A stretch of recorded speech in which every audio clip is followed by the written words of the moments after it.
Saatnya kita ikuti Sinau Bareng, Sinau Bareng, Sinau Bareng di Radio Gemilang. Kamas Bayu sahabat Gemilang, Assalamualaikum warahmatullahi wabarakatuh. Salam sejahtera untuk kita semua. Om Swastiastu, Namo Buddhaya, salam kebajikan, Rahayu. Kamas Bayu kembali lagi berjumpa di 96.8 FM Radio Gemilang, jendela musik dan informasi. Kamas Bayu, kita kembali bersama di satu saja acara pembelajaran jarak jauh via radio yang akan ditampilkan Bapak Ibu Guru Kabupaten Magelang yang berkompeten dan juga bersemangat untuk kembali menghadirkan materi-materi yang sangat bermanfaat buat anak didik di Kabupaten Magelang. Kamas Bayu, kita berjumpa di saja acara Sinau Bareng. Satu saja acara spesial dari Radio Gemilang FM, tentu saja bekerja sama dengan Dinas Pendidikan dan Kebudayaan Kabupaten Magelang yang akan hadir untuk Anda setiap harinya pukul 7 hingga 8 dan 11 hingga 12. Kamas Bayu sahabat Gemilang juga bisa berpartisipasi dengan memberikan masukan-masukan yang kontributif di WhatsApp Radio Gemilang FM di nomor 081 578 968 968. Kamas Bayu, tanpa panjang kata lagi, kita sambut saja acara Sinau Bareng di kesempatan hari ini. Sinau Bareng di Radio Gemilang. Assalamualaikum warahmatullahi wabarakatuh. Inilah siaran radio pendidikan Gemilang FM. Siaran ini ditujukan bagi siswa-siswi kelas 6 khususnya di Kabupaten Magelang yang mengikuti pembelajaran daring atau luring yang akan disajikan KKG kelas 6 Kabupaten Magelang. Program belajar di Radio Gemilang FM ini dapat terlaksana karena adanya kerjasama Dinas Pendidikan dan Kebudayaan Kabupaten Magelang, Diskominfo Kabupaten Magelang dengan Radio Gemilang FM, jendela musik dan informatika. Program belajar ini sebagai alternatif pembelajaran jarak jauh yang menyenangkan. Bersama saya, Arif Budi Purwanto, biasa dipanggil Pak Arif, dari SD Negeri Ketawang 1, Kecamatan Grabak, dan ditemani oleh rekan saya, Habib Fauzi, yang biasa dipanggil Pak Habib, dari SD Negeri Wonosuko, Kecamatan Tegalrejo. Selamat pagi anak-anak, Kang Mas Bayu, pendengar Radio Gemilang FM. Semoga semua dalam pagi ini kita di sini hadir untuk berbagi ilmu dengan para pendengar sekalian tentang kerjasama Indonesia pada masa globalisasi, khususnya bidang iptek dalam lingkup ASEAN serta sumber energi alternatif listrik dalam muatan pelajaran IPS dan IPA. Dengan mengikuti program siaran ini, diharapkan anak-anak dapat 1. Menyajikan informasi tentang peran Indonesia dalam berbagai bentuk kerjasama di bidang iptek dalam lingkup ASEAN dengan mandiri. Yang kedua, menjelaskan manfaat sumber energi alternatif listrik dengan tepat. Anak-anak, Kang Mas Bayu, pendengar yang masih setia di frekuensi 96.8 Radio Gemilang FM, mari kita dengarkan penjelasan kerjasama Indonesia dengan negara-negara di Asia Tenggara di masa globalisasi, khususnya di bidang iptek serta sumber energi alternatif listrik. Dari penyaji kita yaitu Bapak Habib Fauzi. Silakan Bapak. Baiklah, terima kasih atas waktu yang diberikan. Sebelum Pak Habib menjelaskan materi tersebut, kita mengingatkan kembali bahwa masa pandemi COVID-19 masih banyak kasus yang terjadi. Untuk memutus penyebaran virus corona, ayo anak-anak, Kang Mas Mbak Yu, pendengar radio Gemilang FM, kita lakukan gerakan 3M. M yang pertama, menggunakan masker. M yang kedua, mencuci tangan. Dan M yang ketiga adalah menjaga jarak. Selain 3M tersebut, ada 3M lain yang perlu diingat, yaitu mulai dari diri sendiri, mulai dari lingkup terkecil, dan mulai saat ini juga. Dengan hal kecil tersebut, kita membantu pemerintah. Semoga dengan hal kecil tersebut, pandemi ini cepat berlalu. Agar pembelajaran tatap muka dengan anak-anak semuanya bisa berlangsung seperti sedia kala. Seperti itu Pak Arif. Ya, amin. Saya juga sudah rindu ini belajar bersama anak-anak secara tatap muka langsung, Pak Habib. Ya, sama Pak. Saya juga mengharapkan seperti itu agar pembelajaran bisa berjalan lebih efektif. Ya, maka penyiaran dengan radio ini sebagai alternatif pembelajaran jarak jauh mungkin agar bisa mengurangi rasa bosan anak-anak, maka dilakukan siaran ini. Nah, Pak Habib lanjutkan, ya pada pertemuan sebelumnya, pada tema 4 subtema 3, yaitu tentang globalisasi dan manfaatnya. Nah, pada subtema ini yang kita bahas adalah globalisasi dan cinta tanah air. Ya, Pak Habib lanjutkan, nah peran Indonesia dalam berbagai bentuk kerjasama bidang iptek dalam lingkup ASEAN di masa globalisasi. Sebelum ke materi tersebut, terlebih dahulu Pak Habib mengingatkan apa itu globalisasi.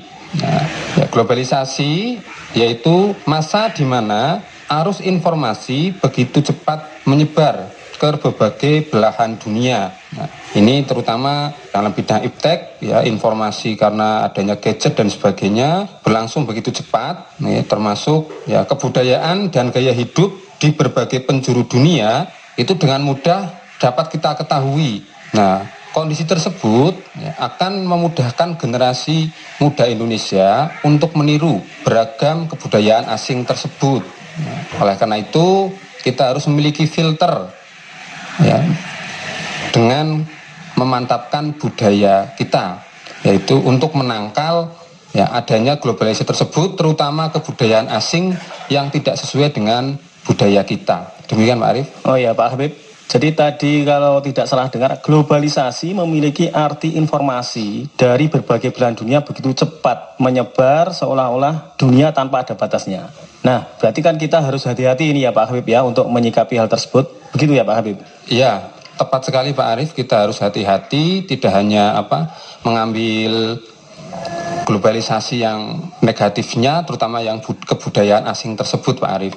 Nah, ini yang menjadi pertanyaan kan, lalu bagaimana menyikapi derasnya informasi tersebut Pak Habib? Ya, begini Pak Arief, ya, ada sebuah slogan yang sangat bagus sekali, ya, yaitu berpikir global, bertindak lokal. Nah, ini saya ulangi, berpikir global, bertindak lokal. Ya, slogan ini bisa diterapkan di sekolah-sekolah mungkin, karena ini juga sangat bagus, yaitu salah satu cara yang bisa dilakukan untuk tidak menjadi korban di era globalisasi.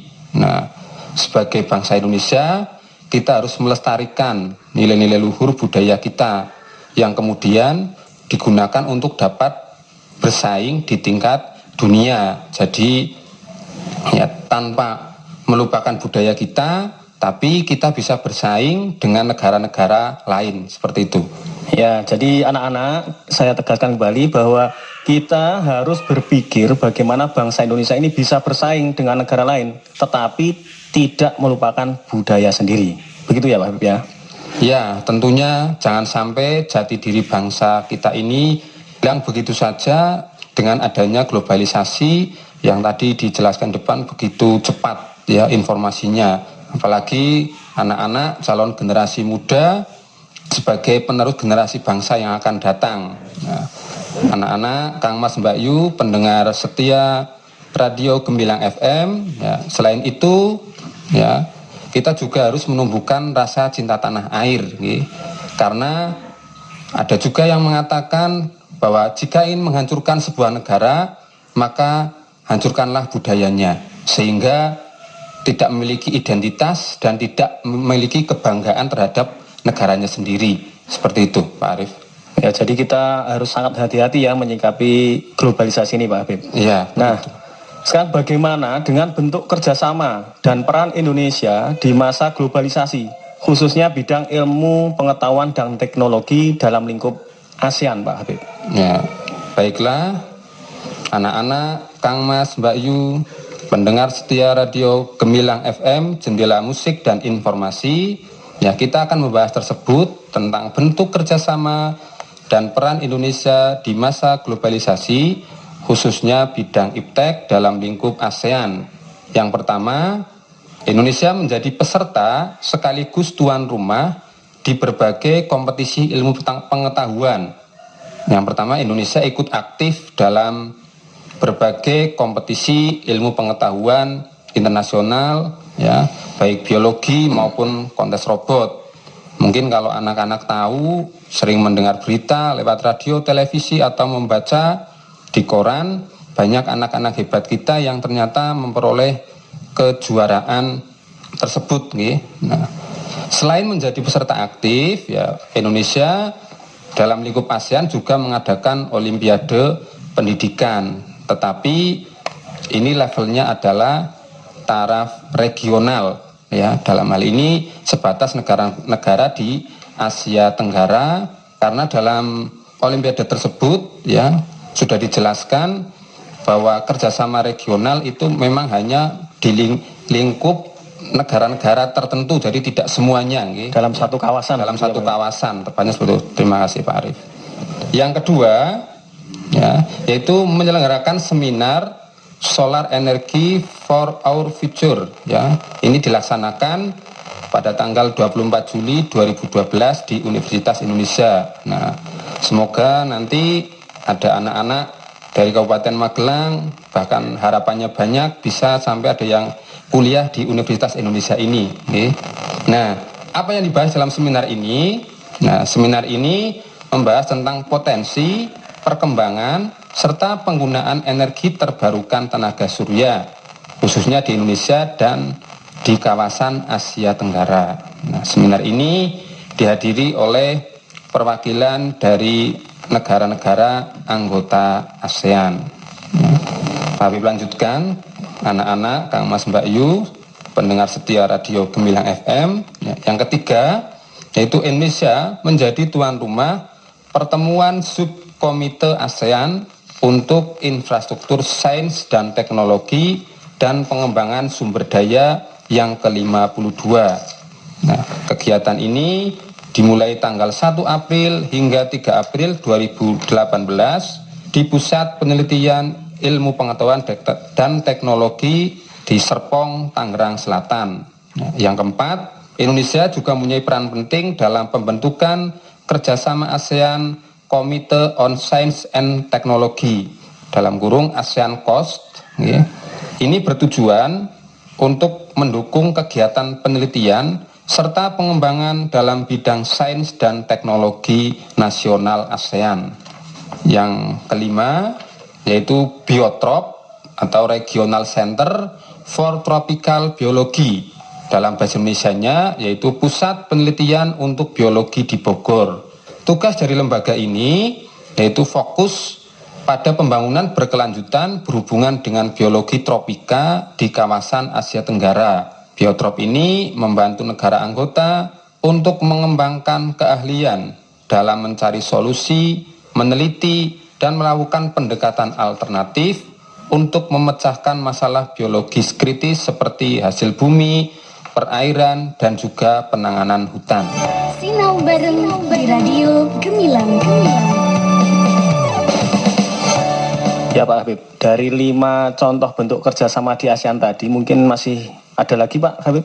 Ya, masih ada Pak Arief, yang 5 tadi itu yang Indonesia sangat berperan. Ya. Nah, kalau yang ini nanti yaitu yang bentuk kerjasama yang lain, tetapi tidak di negara Indonesia. Nah, yang pertama ada Regional Center for Education Science Mathematics, atau ini Pusat Penelitian Pendidikan Ilmu Pengetahuan di bidang matematika di negara Penang, Malaysia. Yang kedua ada Regional English Language Center, atau Pusat Pendidikan Bahasa Inggris, ini di negara Singapura. Yang ketiga ada Regional Center of Graduate Study and Research in Agriculture, atau Lembaga Penelitian dan Pengkajian Pertanian, ini di Los Banos, Filipina. Wah, luar biasa sekali ya Pak. Indonesia juga ternyata turut andil dalam kerjasama, khususnya bidang ilmu pengetahuan dan teknologi di ASEAN. Dan ternyata bukan hanya itu Pak Habib. Di Indonesia ternyata tadi sesuai penjelasan Pak Habib, didirikan juga Pusat Penelitian untuk Biologi di Bogor. Betul ya Pak Habib ya tadi ya? Iya, betul tadi yang ada Biotrop, yaitu Pusat Penelitian Biologi yang ada di Kota Bogor. Tepat Pak Arief.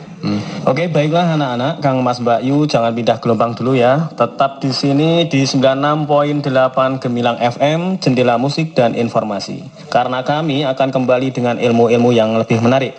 Nah anak-anak, sekarang kita akan lanjut perbincangan kita masih berkaitan dengan ilmu pengetahuan dan teknologi tentang manfaat sumber alternatif energi listrik. Nah Pak Habib, ya, bagaimana pandangan Bapak tentang semakin berkurangnya pasokan listrik saat ini? Terima kasih Pak Arief ya. Pandangan saya mengenai hal tersebut ya. Nah, pada era globalisasi ini ya semakin banyak teknologi canggih yang ditemukan. Nah, teknologi-teknologi tersebut hampir seluruh penemuannya itu menggunakan energi khususnya listrik. Namun, akhir-akhir ini pasokan listrik semakin berkurang akibat semakin menipisnya sumber energi untuk memproduksi listrik seperti minyak bumi, gas, batu bara, dan panas bumi. Demikian Pak Arief. Menurut saya begini Pak, ada juga salah satu penyebab berkurangnya pasokan listrik saat ini, yaitu dengan ditemukannya alat-alat yang sumber energinya listrik, tetapi sumber energi untuk memproduksi listrik itu yang semakin sedikit Pak Habib. Iya, benar sekali Pak Arief. Nah, menurut Pak Habib, apakah ada sumber energi alternatif lain untuk mengatasi hal tersebut?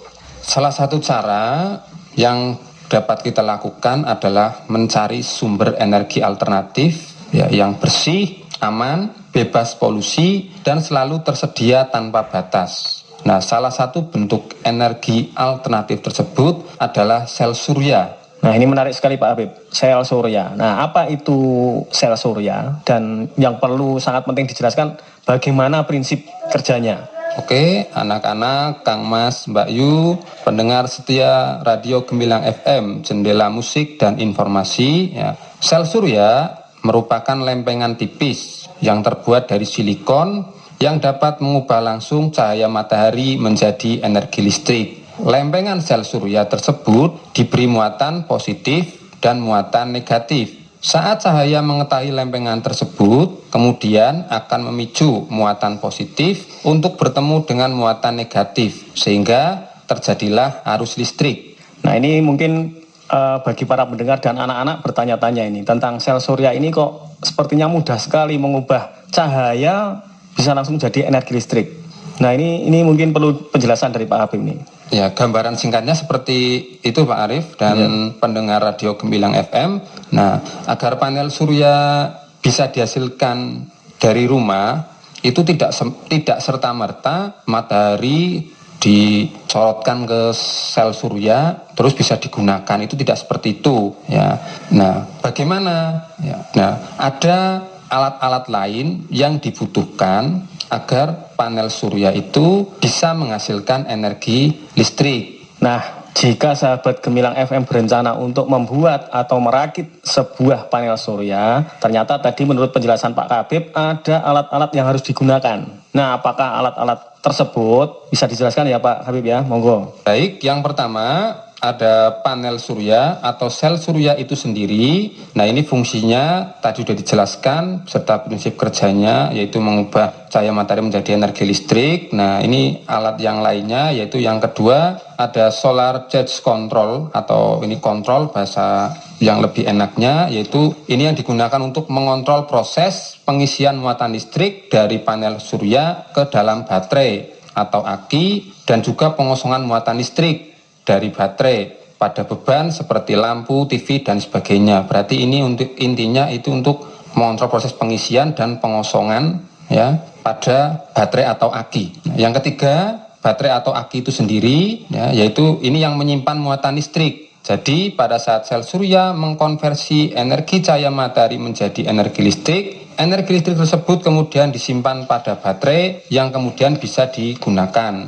Yang keempat ada inverter. Mungkin para pendengar itu sering mendengar inverter itu di iklan, yaitu di lemari pendingin. Ya, ini untuk menghemat listrik. Nah, inverter di sini yaitu fungsinya untuk mengubah arus DC sel surya menjadi arus AC pada tegangan 220 volt agar bisa digunakan untuk menyalakan lampu atau alat elektronik lainnya. Apabila jumlah beban terlalu banyak, jika tidak menggunakan inverter, maka akan terjadi kerugian karena banyak listrik yang hilang atau loss. Nah, untuk lebih jelasnya mungkin anak-anak nanti bisa membuka bukunya kembali ya di buku siswa tema 4 nanti dicari kalau tidak salah halaman 101. Nah, kalau kita amati dari penjelasan Pak Habib tadi, ternyata di lingkungan kita atau khususnya di Indonesia sekarang ini masih sangat jarang yang memanfaatkan sel surya. Nah, ini apakah termasuk karena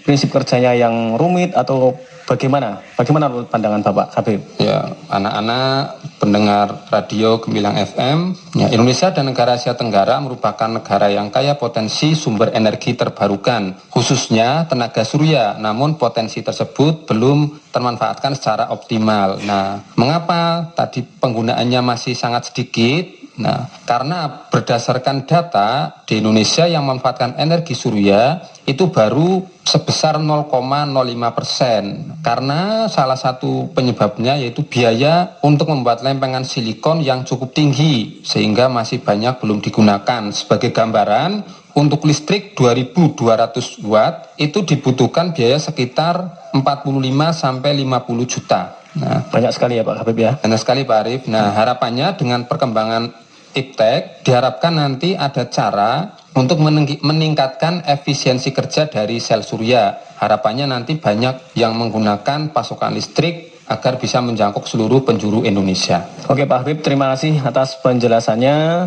Sepertinya sudah lengkap pembahasan kita hari ini, mulai dari peran Indonesia dalam berbagai bentuk kerjasama di bidang iptek dalam lingkup ASEAN. Di antaranya tadi menyelenggarakan seminar Solar Energy for Our Future pada 24 Juli 2012 di Universitas Indonesia, tempat Biotrop atau Regional Center for Tropical Biology atau Pusat Penelitian untuk Biologi di Bogor, serta manfaat sumber energi alternatif listrik, terutama solar panel, terutama solar cell atau panel surya, untuk mengubah cahaya matahari menjadi energi listrik. Nah baiklah anak-anak, Kamas Mbak Yu, pendengar yang masih setia di frekuensi 96.8 Radio Gemilang FM, sudah cukup banyak yang dijelaskan oleh Bapak Habib Fauzi tentang peran Indonesia dalam berbagai bentuk kerjasama di bidang iptek dalam lingkup ASEAN dan manfaat sumber energi alternatif listrik. Untuk Bapak Habib Fauzi, saya ucapkan banyak terima kasih, banyak terima kasih dan banyak ilmu yang telah dibagi-bagikan kepada kita semua. Untuk evaluasi di rumah bisa disampaikan Pak Habib? Ya, sebelumnya saya ucapkan terima kasih juga kepada anak-anak, kepada Kang Mas Mbak Yu, pendengar setia radio Gemilang FM, Jendela Musik dan Informasi. Untuk evaluasi, ya bisa dikerjakan, nanti dicatat, bisa nanti dikoreksikan kepada Bapak Ibu Guru kalian masing-masing. Yang nomor 1, apa peran Indonesia dalam lingkup ASEAN, terutama di bidang iptek? Kamu cukup menuliskan 3 saja. Yang kedua, jelaskan yang harus dilakukan untuk menanggulangi semakin berkurangnya pasokan listrik terkait sumber energi alternatif. Ya, yang kedua, saya ulangi, jelaskan yang harus dilakukan untuk menanggulangi semakin berkurangnya pasokan listrik terkait sumber energi alternatif. Sekali lagi saya ucapkan terima kasih kepada Bapak Habib Fauzi dan untuk semua pendengar Radio Gemilang FM, Jendela Musik dan Informasi. Semoga bermanfaat. Sampai jumpa. Wassalamualaikum warahmatullahi wabarakatuh. Waalaikumsalam warahmatullahi wabarakatuh. Sinau bareng di Radio Gemilang. Adik-adik siswa, sahabat Gemilang, demikian tadi kebersamaan kita di program Sinau Bareng bersama para Bapak Ibu Guru yang berkompeten dan bersemangat serta berdedikasi dari Kabupaten Magelang. Semoga Kamas Bayu, anak didik semuanya selalu diberi kesehatan dan kita bisa berjumpa lagi di lain kesempatan. Kamas Bayu, dari Kabinsial kami ucapkan wassalamualaikum warahmatullahi wabarakatuh. Om Santi Santi Om Namo Buddhaya. Salam kebajikan Rahayu. 96.8 FM Radio Gemilang, Jendela Musik dan Informasi.